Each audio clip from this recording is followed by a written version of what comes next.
오늘 말씀의 주제는 모임으로서의 성전 9번째 거울입니다. 자, 이제 복습이 들어가야죠. 자, 믿음 성전이 있죠. 그렇죠? 개인 신앙생활은 참 잘하는데 모임으로서의 성전, 교회 생활에 실패하는 경우들이 많아요. 왜 그럴까요? 왜 그럴까요, 여러분? 어떤 모임이 있을 때 왜 실패할까요? 종종 이제 어떤 모임이 있으면 새로운 멤버가 들어오길 원할 때가 있어요. 그러면 이제 제가 몇 개 모임을 하고 있는데 그럴 때마다 사람들이 고민합니다. 그 멤버가 들어와서 과연 우리 모임에 잘 어울릴 수 있을까? 우리가 맞을까? 어떻게 될까? 그러죠.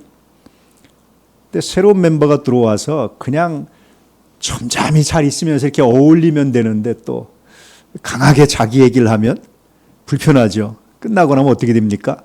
그 사람 때문에 불편합니다. 다음엔 초대하지 맙시다. 뭐 등등등 많은 얘기들이 있죠. 그러죠? 그래서 만약에 그 사람을 초대 안 하면 그 사람은 우리 모임을 뭐라고 평가하겠어요? 저 굉장히 폐쇄적이야. 저기는 자기들끼리만 친해. 자기들끼리만 어울려. 그렇게 말하잖아요. 그런데 막상 이 모임의 입장에서는 어떻게 되겠어요? 좀 들어왔으면 이 모임의 성격을 파악하고 할 때까지 기다려주고 지금 찬찬히 하면 되는데 왜 그렇게 강하게 막 찌르고 사람들 막 이렇게 하는지 불편해. 그러잖아요. 누구 책임일까요? 믿음 생활이 교회 생활이 되고 모임이 되면 여러분 이 모임이 어떤 분들은 이 모임이 너무 폐쇄적입니다. 싫습니다 해서 안 하는 분들이 있고 또 모임도 그 사람 못 봤습니다 하는 모임도 있어요. 둘 다 정상은 아니죠. 그렇죠? 모임은 수용하고 그 사람은 그 모임이 폐쇄적이 아니라 혹시 내가 못 들려왔던 건 아닌지 좀 돌아보는 시간이어야 되는 겁니다. 그래서 모임으로서의 성전은 크게 세 가지가 있죠. 첫 번째 조직, 두 번째 규약, 세 번째 갱신. 자, 조직의 세 가지 시작. 직분, 은사, 회의. 자, 규약의 세 가지 시작. 운영 원리는 품위와 질서. 두 번째 권리와 책임. 권리도 있고 책임도 있어요. 세 번째 아디아포라. 아디아포라가 제일 중요한 것 중에 하나입니다. 우리 규약에 그런 게 남기는데 2단이 아니면요. 이 모임이 정한 원칙을 따라주는 게 정상입니다. 그러죠? 그게 아디아포라예요. 그런 게 담겨져 있습니다. 자, 이제 갱신에 첫 번째 주제가 뭐라고 그랬죠? 성령과 갱신. 성령이 이끌어가셔야 돼요. 왜냐하면 인간은요, 늘 자기 오름에 빠지면 자기는 옳다고 이것이 맞다고 막 해놓지만 결국 문제가 생기더라고요. 요즘에 제일 많이 기도하는 것 중에 하나가 하나님, 성령의 나타남이 있기를 원합니다. 그런 기도 늘 합니다. 성령께서 중심이 되셔야 돼요. 성령께서 동력이 되셔야 돼요. 갱신의 동력이. 자, 두 번째 뭐라고 그랬죠? 비움과 채움. 늘 여러분께 말씀드리는데 어떤 사람을 만나거나 아니면 바깥에 있다 집에 들어갈 때는 늘 비우세요. 비우지 않고 들어가면 어떻게 될까요? 정말 힘들게 꽉 차서 들어갔는데 현관문을 열면서 짜증나죠. 신발도 똑바로 안 놓고 이것들이 집에서. 그렇죠? 설거지도 안 해놨어? 그렇죠? 뭐야, 준비된 게 없네, 이것들이. 이렇게 되는 거예요, 이게. 그럼 집이 뭐가 돼요? 내 감정의 쓰레기장이 돼요. 아이들도 그렇고. 왜 그렇게 만듭니까? 왜 내 가족들을 쓰레기장에 살게 합니까? 그러지 않으면 어떻게 되겠습니까? 비우셔야 돼. 다 비우고, 하나님께 맡기고, 비우고 들어가서 신발이 흐트러져 있으면 내가 놓으면 되는 거예요. 설거지가 안 돼 있으면 내가 하면 되는 거죠. 그게 뭐라고 할 게 아니잖아요. 아니면 아예 말을 안 하든지. 사람이 작은 문제도 못 놓고 폭발한 이유는 그만큼 차 있어서 그래요. 더 심각한 건요. 차 있으면 주님 말씀을 받아들일 수가 없어요. 차 있으면 주님을 내 마음에 모실 근거가 하나도 없어요. 힘들어 죽겠는데 살기 팍팍한데 무슨 한가지게 예수입니까? 무슨 그렇게 좋은 소리 합니까? 그렇게 되는 거예요. 여러분 비우셔야 됩니다. 할렐루야. 비우시고 하나님 말씀으로 채우시고, 비우시고 은혜로 채우시고, 비우시고 감사로 채우시는 귀한 역사를 늘 반복하시기 바랍니다. 그래야 갱신이 돼요. 새로워져요. 사람에 대한 선입관도 비우셔야 돼요.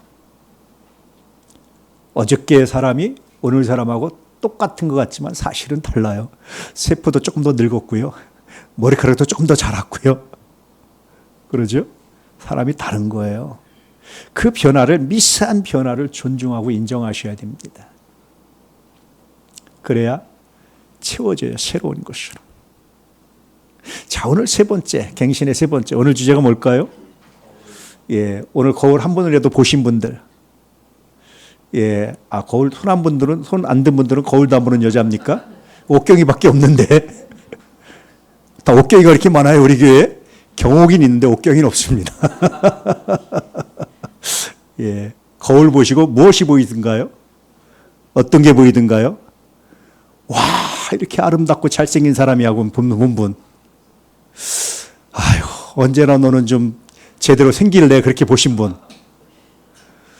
자기 얼굴 보면서 혹시 내 안에 그리스도의 모습이 있냐라고 생각하시는 분. 예, 잠깐 정신병원에 다녀오셔도.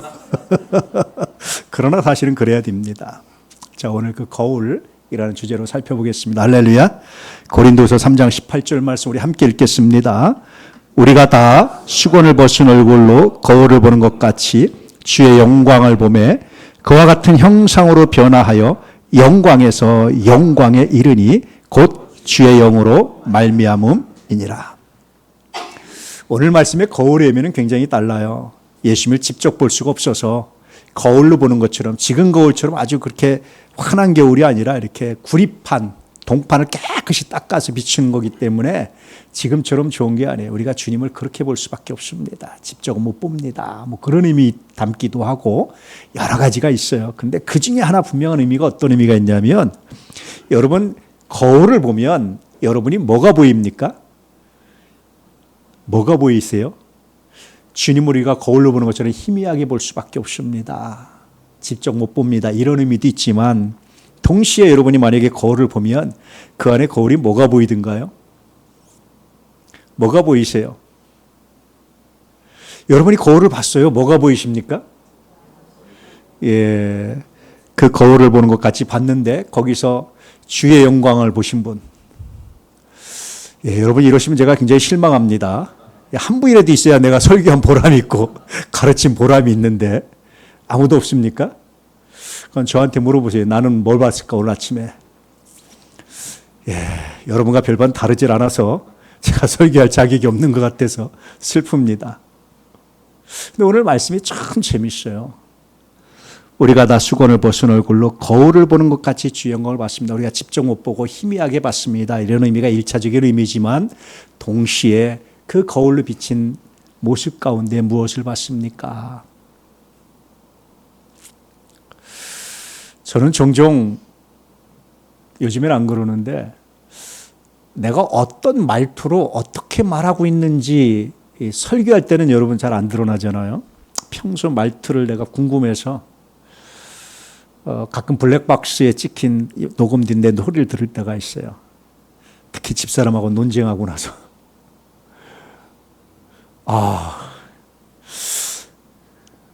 이 목사가 아니다. 그리스도인이 아니다. 난 이렇게 착한 황한호가 이렇게 말을 강하게 할 줄 몰랐어요. 못 들어주겠더라고요. 얼마나 반성이 되는지 몰라요. 세상에 제일 재미없는 말이 옳고 그르고 싸우는 거예요. 제일 못 들어주겠는 말이에요. 그것처럼 여러분 가끔 거울을 봐보세요. 특히 화내고 나서 거울을 봐보세요. 그 가운데서 내가 그리스도의 얼굴을 봤다는 거 손들어 보세요. 가끔 저는 이렇게 화가 나면 거울을 봐요. 왜 볼까요? 나를 진정시키는 가장 좋은 방법이에요. 그 안에서 그리스도의 얼굴이 없어요. 그리스도의 영광이 없어요. 마귀의 얼굴만 있어요. 여러분 아시죠? 최후의 만찬 그림 그릴 때 가룟유다와 예수님이 같은 인물이었다는 거. 한 사람은 잔뜩 짜증낸 얼굴, 같은 사람인데 한 분은, 또 한 분은 환하게 웃는 얼굴. 짜증내는 얼굴이 가룟 유다의 얼굴이었고 웃는 얼굴이 예수님의 얼굴인데 같은 사람이었어요. 모델이 같았다는 거예요. 전승에 의하면, 전해지는 이야기에 의하면 우리의 얼굴이 누굴 나타내고 있는지, 무엇을 보고 있는지 한번 살펴볼 수 있기를 주의 이름으로 축복합니다. 살펴보는 방법이 두 가지죠. 첫째는 현미경으로 보느냐, 거울로 보느냐. 현미경으로 보면 좋은 것도 보이지만 뭐도 보여요? 단점도 보이죠. 사람을 자세히 현미경으로 들여다보면 야, 저 사람 참 좋아 이렇게 봤다가 자세히 들여다보면 뭐가 보입니까? 자세히 들여봐서 흠 없는 사람은 세상에 아무도 없어요. 그런 사람 빨리 이 땅에 있을 리가 없어. 빨리 하나님 나라 가야지. 그래서 찾아내는 거예요. 그 사람의 흠을. 이 사람 참 좋은 사람이죠. 아이고 몰라서 그래요. 그 사람 알고 보면요 하고 시작하는 거는 뭐로 보는 거예요? 현미경으로 보는 거예요. 거울로 보면 어떻게 될까요? 현미경은 다른 걸 관찰하지만 거울은 나를 보는 거예요. 그 모습 속에 내 모습이 무엇인지를 살펴보는 겁니다. 그래서 여러분 이왕이면 현미경이 필요할 때도 있지만 한번 거울로 비춰보시면서 그 문제 가운데 그 사람 모습 가운데 나를 비춰보시는 은혜가 있기를 주의 이름으로 축복합니다. 자, 이런 관점으로 다시 한번 읽어볼까요? 우리가 다 수건을 벗은 얼굴로 거울을 보는 것 같이 주의 영광을 보매 그와 같은 형상으로 변화하여 영광에서 영광에 이르니 곧 주의 영으로 말미암음이니라. 거울을 보는 것 같이 주의 영광을 받습니다. 그와 같은 형상으로 변화돼서 영광에서 영광으로 이뤘는데 그것이 바로 성령의 역사였습니다. 조금 더 오늘 말씀에 맞게끔 해드리면 상대방이 나를 바라보는 눈은 뭐에 따라 달라질까요? 내가 어떤 신호를 주느냐, 어떤 얼굴로 바라보냐에 따라서 달라지는 거예요. 옛말에 그런 말 있죠? 웃는 얼굴에 침 못 뱉는다. 그러니까 누군가 나를 비난하고 공격한다는 것은 내 얼굴이 웃는 얼굴이에요? 화난 얼굴이에요? 네, 웃는 얼굴은 아닌 거죠. 그래서 누군가 나를 비난하는 것만 듣지 마시고 욕하는 얘기만 듣지 마시고 내가 그에게 보여준 얼굴이 무엇인지를 그를 통해서 볼 수 있어야 됩니다. 그는 나의 거울입니다. 그런 뜻이에요. 거울이라는 것이요, 철학적으로 보면 세계를 인식하는 방법인데 문학적이나 사회학적으로 보면 이건 사회를 비추는 하나의 거울이라는 거예요. 문학 작품이 나오는 거는. 심리학적으로 보면은요, 타인의 반응을 통해서 내가 어떤 사람인지 나를 인식하는 하나의 방법이 거울이라는 거예요. 신학적으로 보면요, 하나님의 말씀과 공동체가 우리의 영적 상태를 비춘다는 거예요. 그래서 공동체의 평가는요, 교회의 평가는 내 영적인 상태를 비춰주는 하나의 거울이다. 이렇게 바라보는 거예요. 여러분, 다시 묻습니다. 여러분의 모습을 보면서 사람들이 무엇을 느끼는지, 어떤 모습을 느끼는지 한번 좀 상상해 보시기를 주의 이름으로 축복합니다.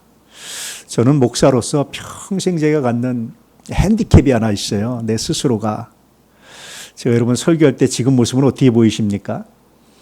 근데 저는 평생 제가 잘 들었던 감동적인 말씀이 언제냐면 신학생 때인데 내가 버스 정류장에 서 있는데 그때 이제 청소년 문제 상담 뭐 이런 걸 이제 그런 기관에서 봉사도 같이 할 때입니다. 어떤 아이를 와서 이렇게 상담하고 하는데 분명히 이 아이가 나를 속이는 건데 얘기를 듣다 보니까 뭘 얻기 위해서 이 돈 없는 신학생의 주머니에서 좀 몇 푼이라도 얻으려고 분명히 얘가 속이는 건데 속을까 말까 속을까 말까 내 차비를 줄까 말까 하는데 한번 속지 뭐. 그래서 내가 이제 차비만 남기고 내 주머니에 있는 걸 다 줬어요. 얘기를 듣다 보면요, 이 사람이 진짜 뭐가 필요한지 왜 상담을 핑계로 찾아왔는지가 보이잖아요. 이제 주고 나서 버스장에 서 있었는데 그때 옆에 어떤 여학생들이 저를 보면서 하는 얘기가 들린 거예요. 야, 저 사람 전도사 같아. 그때 제 마음에 정말 감사했어요. 하나님, 내가 오죽 전도사처럼 안 보였는데 제 아이들이 나를 전도사처럼 보인다고 그러는데 얼마나 감사했는지 몰라요. 이제 평생 그런 저 사람 목사 같아, 저 표정을 보니까 정말 목사 같아, 이런 말을 듣는 게 평생 소원인데 잘 못 들었습니다. 이런 많이 해주시기 바랍니다. 왜냐하면 그게 보이니까, 저 거짓말이 보이니까. 그래서 우리 한병재 집사님이 예수님을 그렸는데 사람들이 한 집사님 닮았다고 그래서, 야, 저분이 보여준 겁니다. 내가 10년 넘게 봤지만 별로 화내는 모습을 한 번도 못 봤는데, 여러분도 별로 못 보셨죠? 그러니까 보는 거예요. 제가 본인 앞에서 죄송하지만 사람들의 평가는 내가 보여준 모습의 거울이라는 거예요. 범상이 넘기고 화내서 넘길 것이 아니라 거울로 삼을 때 비로소 갱신이 일어나고 반성이 일어나고 새로운 것이 일어납니다. 할렐루야. 그렇게 여러분 자신을 비춰보면 비로소 우리가 그리스도를 묵상하고 무엇을, 어떤 모습을 보여줘야 될지를 노력하는 거예요. 일부러 우리가 속일 수는 필요는 없지만, 그러나 적어도 내 모습을 통해서 무엇을 보여줘야 될지, 똑똑한 사람, 지혜로운 사람, 이런 사람의 이미지가 아니고요, 그리스도를 닮은 사람, 할렐루야. 이런 모습을 보여주기 위해서 내 마음을 가꾸고 나를 갱신하기 위해서 노력하고 기도하는 은혜가 있기를 주의 이름으로 축복합니다. 그래서 갱신은요, 그리스도의 영광을 바라보는 데서 시작돼요. 시편 115편에는 이런 의미인데요, 우상을 섬기면 우상을 닮습니다. 우상을 섬기면 단순히 벌을 받는다, 성경은 그렇게 말하는 게 아니라 자연스럽게 우상을 닮아가는, 인생이 무너지고 무너지는 그런 일을 경험할 수밖에 없어요. 무속인들 이야기들 제가 여러 번 들었거든요. 무속인들이 굉장히 한결같이 하는 얘기가 있어요. 무속인이 되기 싫어서 그렇게 발버둥 쳤는데 안 하면 자기 가족 중에 누가 대신 무속인 돼야 되고 자기가 죽고 할 수 없이 됐다는 거예요. 그리고 그 삶이요, 마지막 삶이 평안한 사람이, 끝까지 평안한 사람이 별로 없다는 거예요. 왜 그래요? 귀신 닮아가는 거예요. 마귀 닮아가는 거예요. 저는 여러분 지금도 목사가 된 것이 세상에서 가장 행복합니다. 목사로 부름받은 것이. 왜 그렇습니까? 우리가 그리스도를 묵상하고 그리스도를 닮아갈 수 있는 정말 귀한 기회가 생겼기 때문에. 여러분 무엇을 바라보고 계세요? 부부도 한참 동안 오래 바라보면 서로 닮아간다고 그러잖아요. 그리스도를 바라보는 것이 얼마나 귀한지 몰라요. 여러분 아마 관찰했는지 모르지만 집에 십자가를 걸어놓은 집들이 종종 있거든요. 그냥 이렇게 장식으로 걸어놓은 분들이 있는가 하면 정말 이렇게 걸어놓는 분들이 있어요. 근데 여러분 십자가를 걸어놓고 정말 날마다 쳐다보면 그분의 삶은요, 비장합니다. 웃음이 별로 없어요. 잘못됐다는 게 아니에요. 그런데 정말 비장해요. 왜냐하면 날마다 십자가의 여러분 고통과 십자가의 은혜를 생각하면요, 정말 비장합니다. 제가 아는 장로님이요, 부부싸움하면 아내한테 예수님의 십자가를 그런데요, 아내가 깜짝 놀라는 거예요. 비장해요. 잘못된 건 아닌데. 그래서 여러분 제가 오래전에 아마 예수님 웃는 얼굴 이렇게 액자에 넣어서 나눠드린 적 있잖아요. 받은 분들 있겠지만 이해하면 예수님의 웃는 얼굴을 날마다 보면서 나도 여러분 그 모습을 닮아가기 위해서 기도하시는 애 있길 바랍니다. 오늘 말씀 보면 그리스도의 영광을 바라보면 그리스도를 닮습니다. 할렐루야. 그럴 때 내가 비춰주는 얼굴이, 내가 보여준 얼굴이 그리스도로 다가가는 거예요. 자꾸 세상을 바라보고 화가 나면 그렇게 나도 모르게 그 얼굴을 보여주고 사람들이 나를 보면 짜증내고 화가 나고 긴장하잖아요. 그리스도를 닮는 모습들, 종종 거울을 보면서 내 모습은 그리스도를 닮았는지를 한 번쯤 돌아보시고 묵상해 보시길 바랍니다. 예수 그리스도의 영광을 보면 영광에서 영광에 이르게 한다라는 것이 오늘 말씀의 가치예요. 거울로 비친 얼굴이 무엇이 보이십니까? 여러분의 얼굴에서 그리스도를 닮고자 하는 열망이 보이십니까? 한 번쯤 돌아보시고 거울로 내 얼굴을 살펴볼 수 있기를 축복합니다. 갱신은요, 두 번째, 서로를 거울로 삼을 때 일어나요. 우리는 갈등이 생기면 상대방의 문제를 먼저 살핍니다. 그러나 주님은 내 눈에 들보를 먼저 보라고 말씀하셨어요. 누군가 나에게 화난 얼굴로 다가오는 것은 내가 그에게 화난 얼굴로 화를 돋구기 때문이에요. 지금은 좀 군대가 다른데요. 제가 군 생활할 때만 해도 구타가 굉장히 일반화되어 있을 때입니다. 아이들이 쭉 서 있잖아요. 근데 참 재밌게 쭉 지나가다 이상하게 때리는 사람만 때려. 맞는 사람만 맞아. 우리가 뭐라 그러죠? 그런 사람 보고 참 억울하게 생겼다 그러죠. 왜 너는 이렇게 매를 부르는 얼굴이야? 그러는 사람이 있어요. 이상하게 쭉 지나가다가 걔 앞에서 다 때려, 사람들이. 지휘관들이나 누가 때리는 폭행을 하는 사람들이. 이게 잘한 거 아닙니다. 가만히 제가 생각해 보니까 그 사람이 제일 정직한 사람이에요. 자기를 숨기지 못해 뭔가 우리가 실수하고 잘못한 것을. 그 괴로운 것이 얼굴에 나타나니까 범인이 얘구나. 얘가 문제구나. 그렇게 생각하거든요. 제가 처음에는 놀렸는데 시간이 지나면서 놀릴 수가 없더라고요. 제가 우리 중에 제일 정직하다. 신학생인 나보다, 목사가 되겠다는 나보다 더 정직하다. 나는 적당히 감추고 아닌 척하고 서 있는데 쟤는 온통 자기 책임인 것처럼, 자기 실수인 것처럼 드러내고 있구나. 그래서 그다음부터 못 놀렸어요. 제가 그 생각이 들부터. 그리고 지금도 늘 제가 마음속에 가끔 생각나면 기도하는 사람이 그 사람이에요. 군생활 있을 때. 하나님 그 아이 잘 있겠죠. 그 친구 잘 있겠죠. 잘 정직해. 그리고 계속 지켜보니까 실제로 정직해요. 얼굴에 드러내는 거예요. 감추고 아닌 척하고, 나 범인 아닌 척하고, 나 실수 아닌 척하고 다들 그러고 있는데 혼자만 괴로워하고 있는 거예요.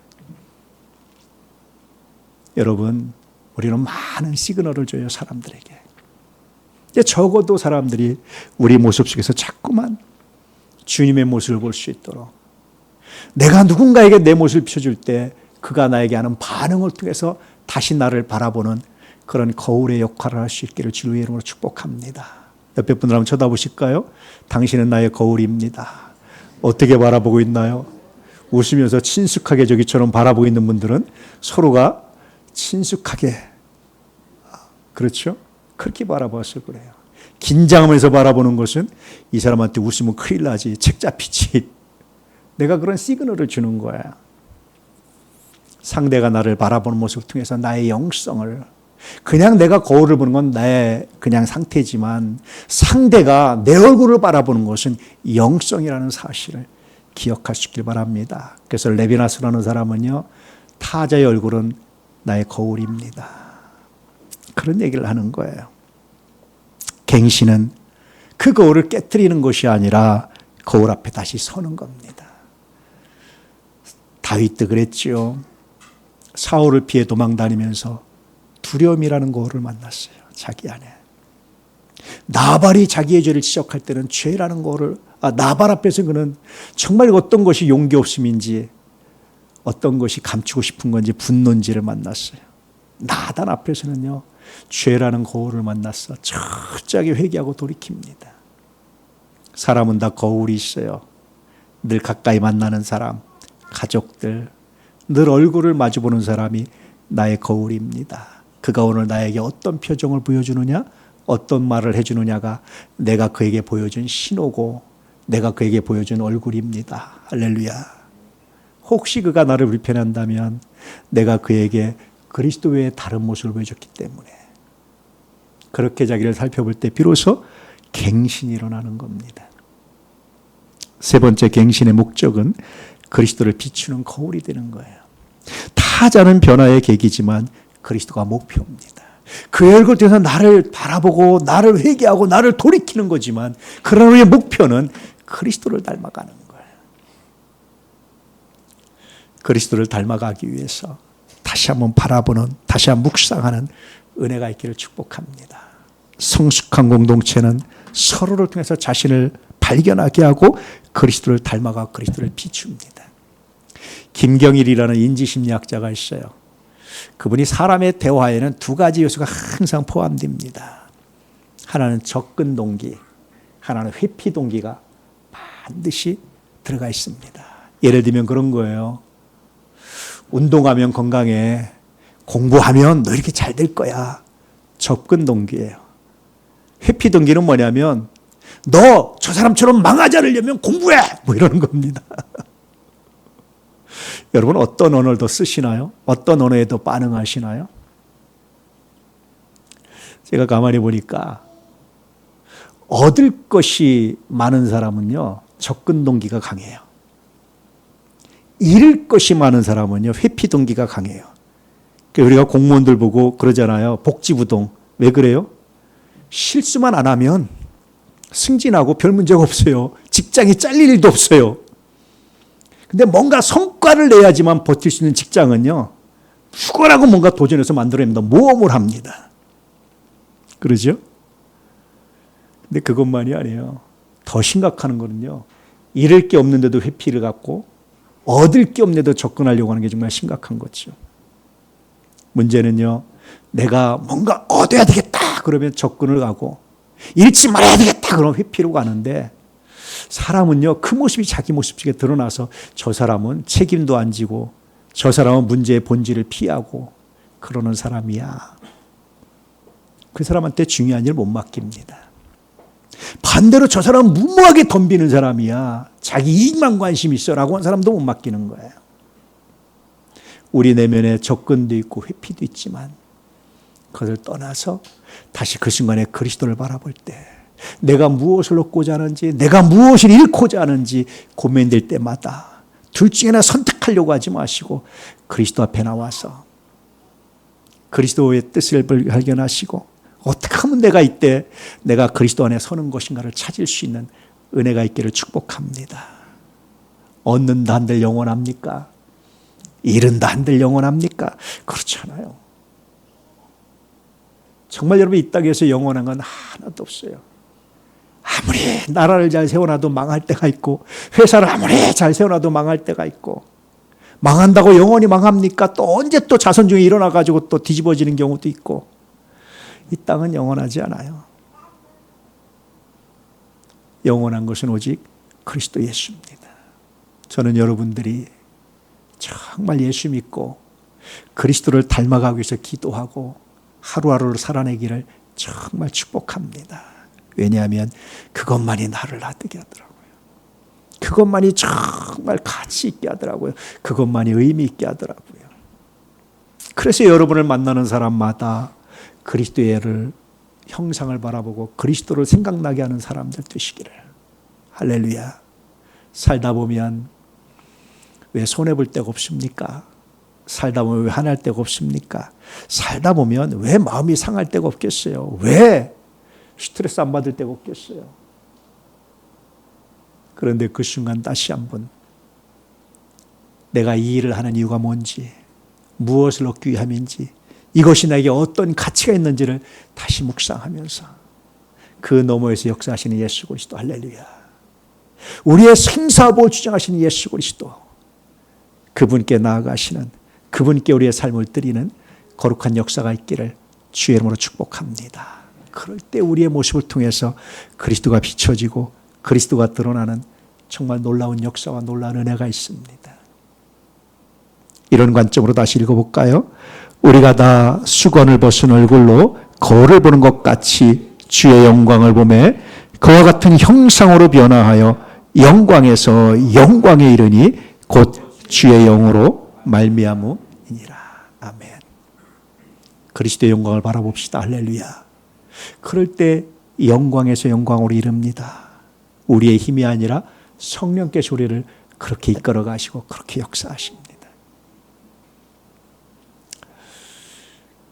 노인 어른 중에 정말 보면 멋있는 분이 있어요. 어떻게 저렇게 멋있게 연세를 드셨을까? 어떻게 그럴 수 있었을까?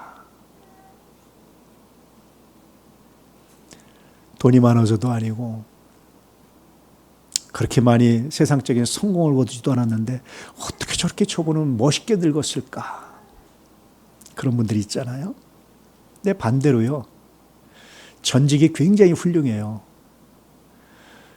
젊을 때 모아놓은 돈으로 굉장히 풍부해요. 그런데 만나서 하는 얘기가 뭔지 아세요?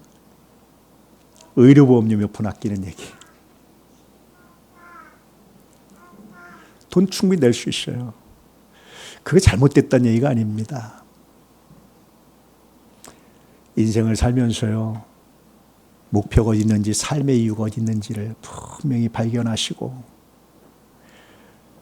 내 전직은 화려하지 않을 수 있고, 내 노후는 그렇게 많은 돈이 없을 수 있지만, 그리스도를 바라보는 사람이 풍기는 품위와 질서와 멋을 드러내시는 은혜가 있기를 주의 이름으로 축복합니다. 그래서 저는 여러분들이 시간이 갈수록, 세월이 갈수록 그런 품위를 드러내시기를, 멋을 드러내시기를. 우리가 4끼 먹는 거 아니잖아요. 5끼 먹는 거 아니잖아요. 더 좋은 옷 입었다고 뭐 빛나는 거 아니잖아요. 더 좋은 차 타고 더 넓은 집 산다 그러는 거 아니잖아요. 그것 가지고 비교할 수 없는 그런 놀라운 멋들어짐이 그리스도를 바라보는 사람이 얻는 영광입니다. 우리 모두 이 영광을 드러내고 이 영광을 닮아가고 이 영광으로 가득한 삶이 되시기를. 할렐루야.